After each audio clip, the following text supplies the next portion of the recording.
I'm just gonna do a little review on Ron Paul, The Pillars of Prosperity. I already read it, and I think that's what this channel is gonna be about. Is I'm gonna talk about him. It's kind of boring. I know no one likes books, but we should. Everybody should be reading. Um, Read a book that educates you in any way, any type of education out there in the world that you could think of. Because I mean, at work, I was reading, and I was like, yeah, I got a book, to my buddy. I was like, I got a book for Christmas, this book, and he was like, oh, me too, and I was like, oh, sweet, and I got a book about Pillars of Prosperity by Ron Paul. It's gonna be about, some government, some free markets, honest money, and private property, an educational type book. He was like, yeah, I got some Mortal Kombat book. I don't know. I don't care about that stuff. But he said one day he was like talking about how many pages he already read. He was like, "What are you at?" And I'm like, 100 something. And he was like, "Oh, I'm only at 40." I'm like, "I know. I'm gonna read more than you." And he was like, "Okay, I bet." And then I'm gonna read more than him. I already finished the book. I got it on Christmas. I'm already on another one though.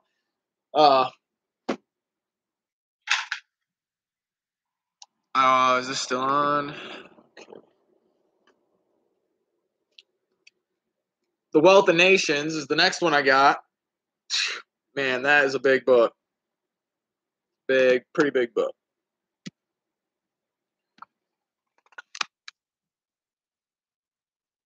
I'm at page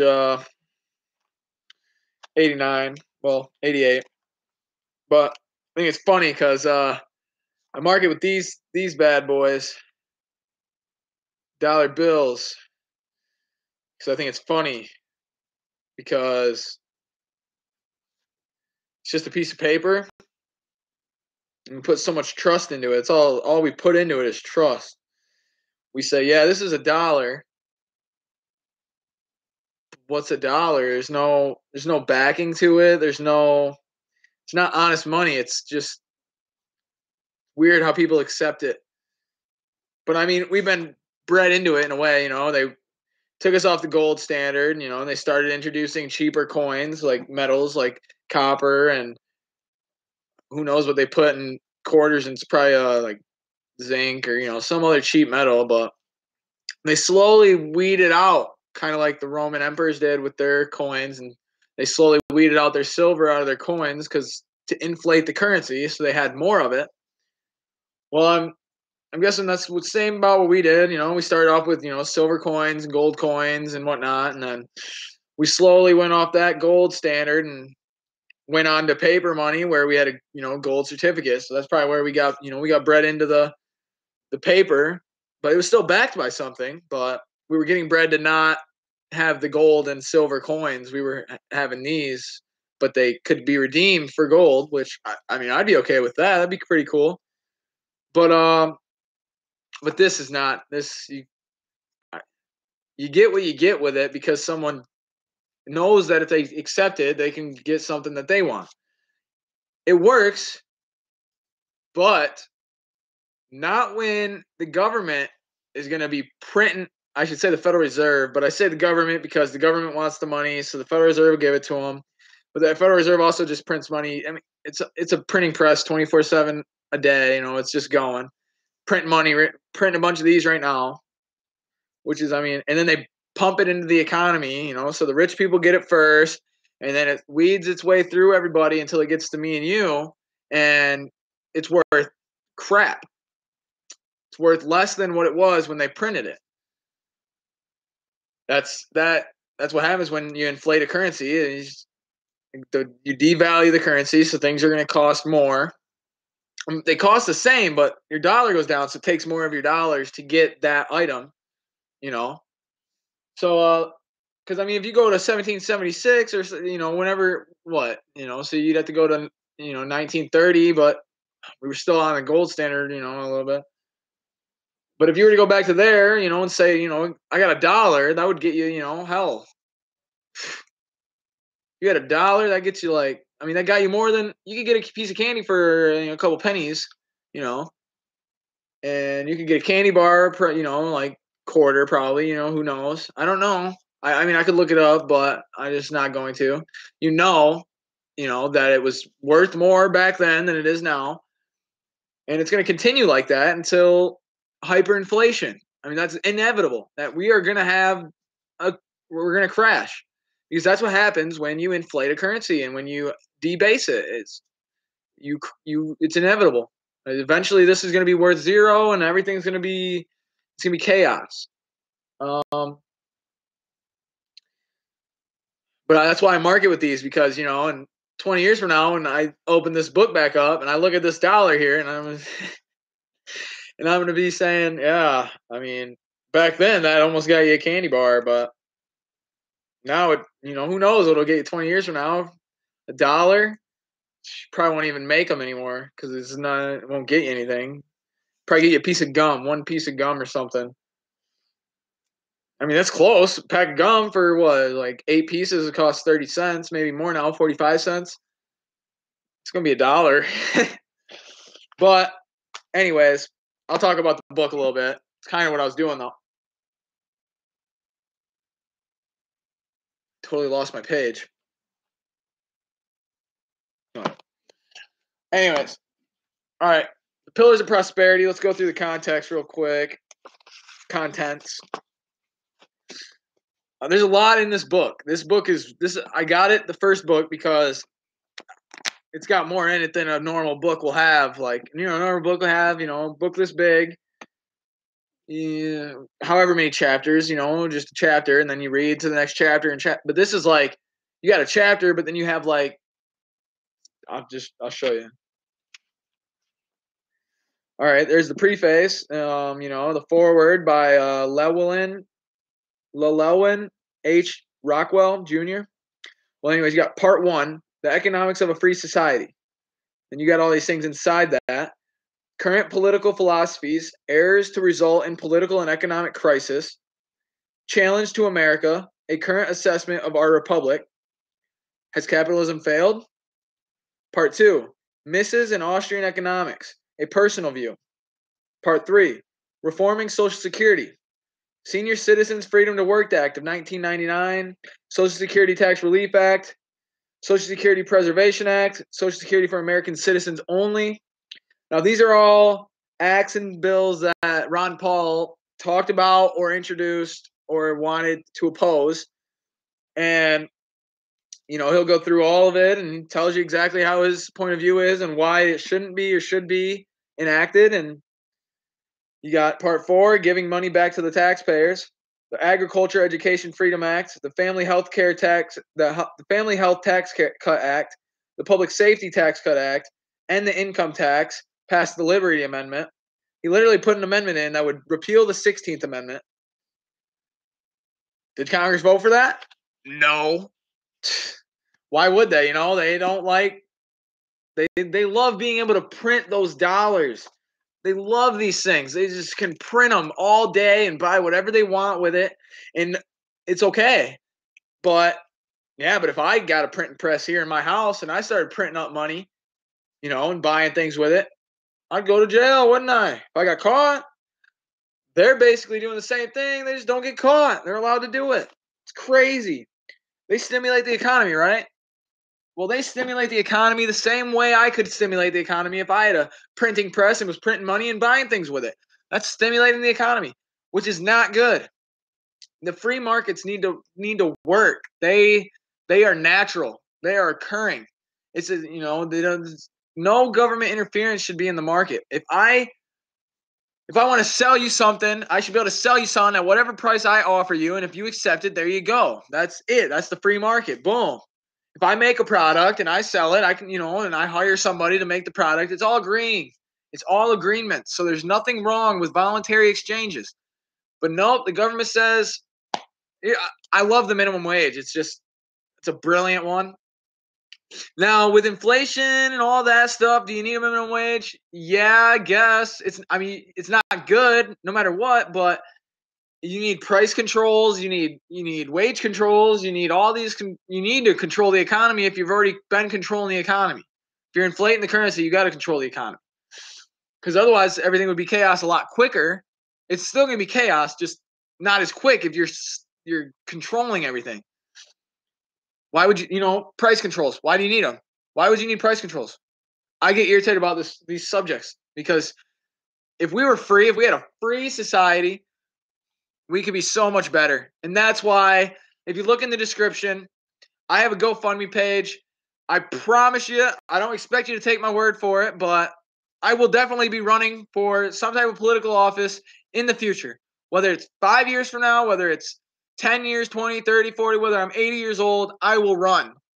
And if I never do, I'll just donate that money to some charity because I would not take it for myself. Like I said, I don't expect you to believe me. You don't know me. I'm just on YouTube. I could be all the way across the world from where you are watching this. But I want change. And I'm tired of this country being the way it is. It's not good. It's not going to be good with the way, oh my God, everybody wants free healthcare. Everybody wants free education. Everybody wants something done. They want the government to do something for them. And that is why we're in the mess in the first place, because someone wanted government to do something. Big Pharma. I want to bring it up because I've been talking about this all day and on YouTube about it. Big Pharma, right? Everybody says they don't like Big Pharma. Why should Big Pharma get to do this and that? They're looking at the wrong thing. Big Pharma is not the problem. The government that helps Big Pharma is the problem. Now, people say, well, Big Pharma has all the money, so they get to. No. This is what happens. The government, we the people, even would agree. Oh, we want to regulate the health industry because we should be making sure this and that, right? Well, okay. So you get a regulator in there. You get the Department of Health and Human Services or whatever department deals with healthcare. And they're going to have a regulator. So a person like me, you, anybody out there is going to have to regulate this whole industry. So we're going to look at it. We're going to say, okay, well, we need to make sure that drugs are coming in and they're safe. So we need to regulate the products that are going on.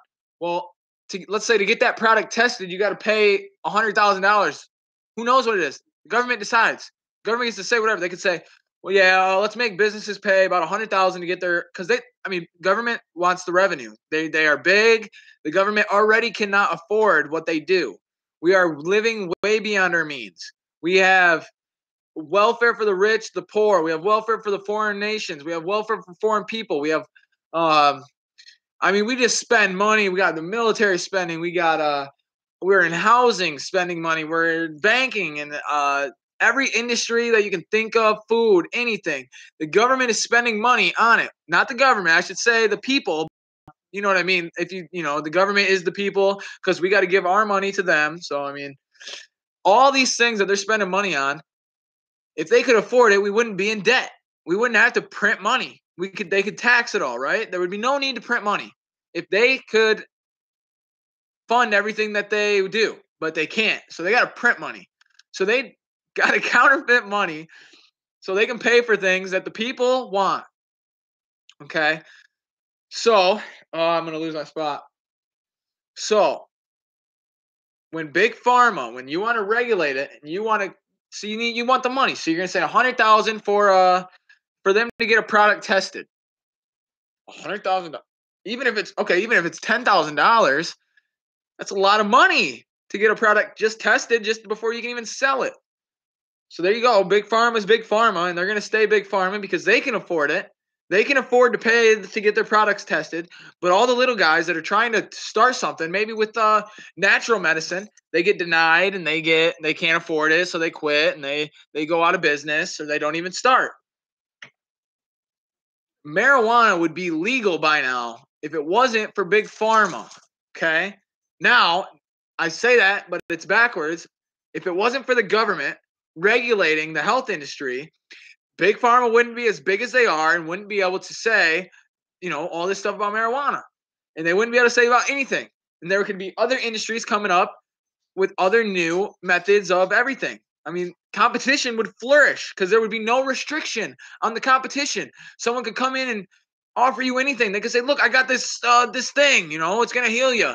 I got this new cure for cancer, this new thing that works. And I want to make it known, and you sell it. But the government's going to come in, and they're going to look at you, and they're going to say, what are you doing? Is this safe? Is it this? So you got to pay money, and you're going to say, I'm not paying that money. So done. You're done. Big Pharma is still Big Pharma because you can't have no competition to fight against them. And now Big Pharma can raise prices on everything because you're going to pay them because you ain't got no one else to go to. Stock market crash is coming, folks. And I hope this video gets views. But I follow a whole bunch of people on YouTube that talk about this, and they don't have too many views. I mean, they got a lot, but I mean, 180,000, that's not a lot. It's a lot, but it's not because you got 350 million people in America. Maybe those people that are watching these people aren't even in America, so you don't even know. I mean, this is what's going to happen. Peter Schiff's calling it. Go to Peter. He's a lot better knowledgeable than I am. I'm only 19, so obviously. The stock market's going to crash, okay? And once it does, the Democrats or anyone is going to blame the crash because they're not smart and they don't know what's going on in the markets. They don't know what's going on with the Federal Reserve. They don't know what's going on with the government regulating everything in the industry and printing money and everything that's going on. They don't know nothing about that.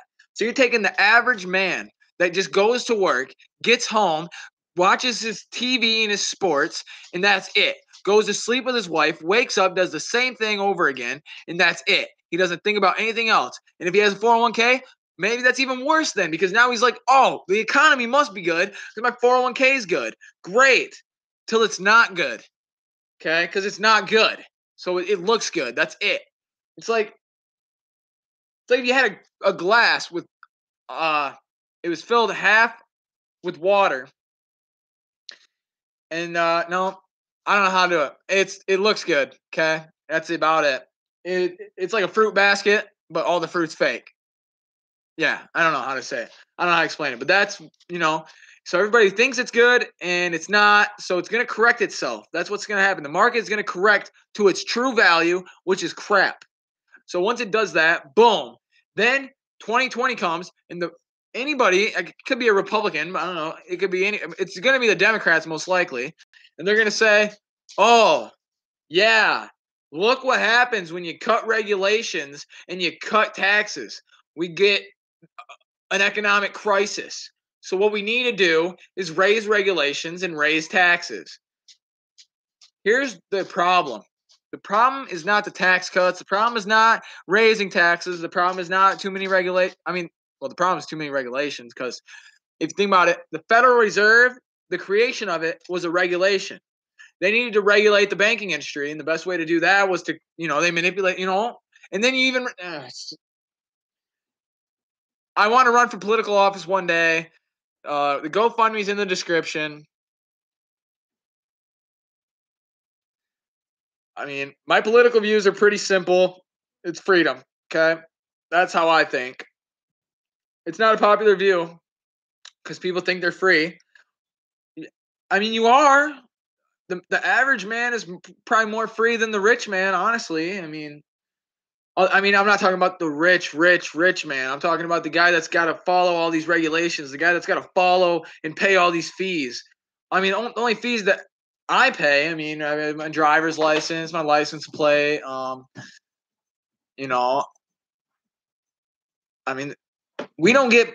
we got the best of it. We don't really got to pay a lot of money to do what we want to do. We just go to work but we get affected in the economy because the rich guy's got to pay our payroll tax. He's got to pay all these taxes, all these fees, all these fines. So you don't get paid that much. You could probably get paid way more because without a minimum wage, they could pay you more. First of all, that's what I was talking about a while ago, right? The minimum wage? Wasn't I saying something about it? I don't know. The minimum wage, it's like saying, so if I already have food, right? But I need water. So I go to someone and I say, hey, I need water. I'll give you, I'll hunt some squirrel and I'll give you some squirrel for some water. Okay. And the guy says, okay, I'll give you 1 bucket of water for 3 squirrels. Okay. He's got a hard job. He's got to go, down to the river down, He's got to go all the way down to the river with some buckets and get some buckets of water and bring it up and back. So he's going to charge me, 3 squirrels for a bucket of water. Okay. That sounds good. I'll do it. Now, this is what's going on. Because the first minimum wage law was happened like this. So I said to the guy, I said, yeah, I'll give you 3 squirrels for a bucket of water. But this guy over here said, well, I'll give you 4 squirrels for 1 bucket of water. Better deal, right? For the guy that's giving him the water, right? So he's going to say, yeah, I'll go with him. And then me and him are going to compete. But overall, let's say he's always going higher than me. He's always going to give the guy more than what I give him.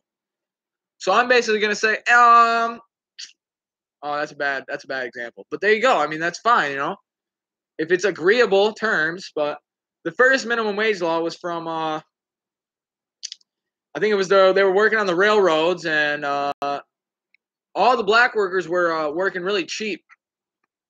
They were always, so the white guy said, I'll work for this, $10. The black people said, well, we'll work for $9. And they said, well, we'll work for $9. And they said, well, we'll work for $5. So the white guy said, damn, I can't compete with that,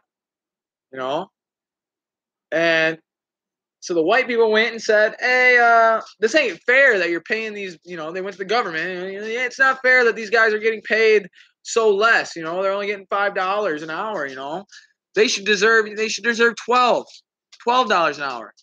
And they said, yeah, that sounds good. That makes sense. People should have a livable wage, right? No, you should not decide people's wages for them. That is horrible. But let them decide. So there you go. The black people are out of business because, back then. We're talking back then. Nowadays it's a little different, but nowadays it's more about education. But so if you're uneducated or if you're educated, the educated guy wants to work for 12, but the uneducated one will work for 10, the same job. Because he knows that if he's not going to get the same wage. You're going to pick the more educated guy over the non-educated guy if you got to pay him the same. So that's why they can compete. The uneducated guys can go, well, I'll only take 9. Well, now you got that educated guy going, that's not fair to pay him so little. You should pay him 12. Okay. Well, am I going to pay the uneducated guy 12 over paying the educated guy 12? No, I'll probably just pay the educated guy 12. Or the guy that speaks better English, the guy that looks better, the guy that dresses better, this, that, everything, comes into play. Just let the markets be free. That's my goal. Should be everybody's goal. That's the goal. Just let everyone be free. It's a libertarian type message, but I would probably run as a Republican because libertarians don't win. I don't know why. They have the best message. It's freedom. Who does not want freedom? They think they're free already. That's why. Yeah, the average man is pretty free, but the rich man is not. But then that makes you not free because you don't get paid that much. It affects your life. Oppression affects everyone. Some more than others. Some, but I'm ending this. It's almost 30 minutes long. In the description, GoFundMe. Political campaign. I'm running 5 years from now, 10, 20, it doesn't matter. I'm going to run. But I need to start getting money now. I save up. I'm buying gold and silver. I've got 47 ounces of silver coming from Shift Gold.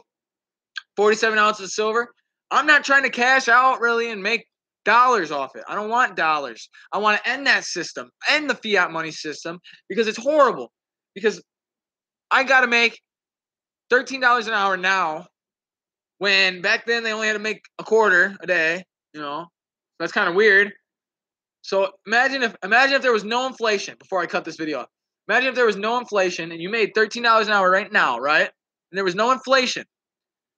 They didn't inflate the currency. If I got a raise every year, whether it be 25 cents or $1, let's say you got a raise every year. So you went $13 to $14. You are $1 richer than you were the year before. But if you have inflation and it rises at 2% a year and you go up $1, you're not making more money. You're probably losing money. Because then you're going to they're talking about a minimum wage being at $15 an hour. I might get fired. Unless they raise prices and keep us all, But they got to make up that loss. Not good. Don't force the minimum wage. Force the stopping of inflating the currency. That's what we need to force. Don't force the people to pay you more. Without them, you wouldn't have a job. So don't force them to pay you more. It's agreeable. You agree to a wage, and there you go. If you don't agree, go.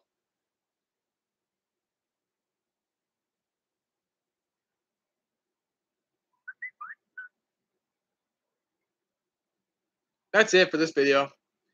Go fund me in the description. I'm running for campaign. I'm about non-interventionist foreign policy, sound money. I'm about free markets. I'm about freedom. Okay, that's what it is. Everything, free trade, free everything. Not this. I mean, it's everything. I'm freedom. I don't believe that there should be no government. That's crazy because there's a reason for the government, and that's for. I mean, the Constitution says it clearly and everything. You know, I mean, you need a justice system. You need a rule of law. You need a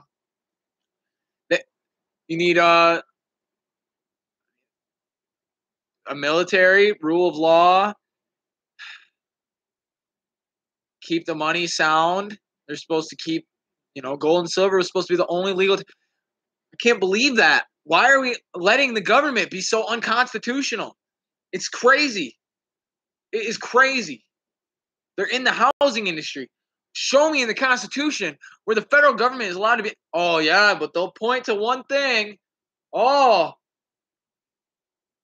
the Commerce Clause. Ah, yeah. We can regulate commerce. Well, yeah, just go through the definitions of all that and you'll see exactly what they're supposed to do. To regulate means to make regular. To make commerce regular. I don't think it makes commerce regular if you're making it so only the big corporations can afford to stay in business and to force the smaller guys to not. That's not regular. That's not fair. How is that regular? That's irregular. That's opposite of regular. Literally. If everyone was regular, I mean everybody's the same. You got everybody's fair. Everything is fair. It's a fair playing field. That's regulate to make sure that people aren't doing unfair things to stay ahead. Like monopolies. But rarely happens in free market. But you could point to Rockefeller, but yeah, I mean that. But they kind of tried to stop Rockefeller because I mean it wasn't regular. It was irregular. He was doing some illegal stuff to try to get ahead.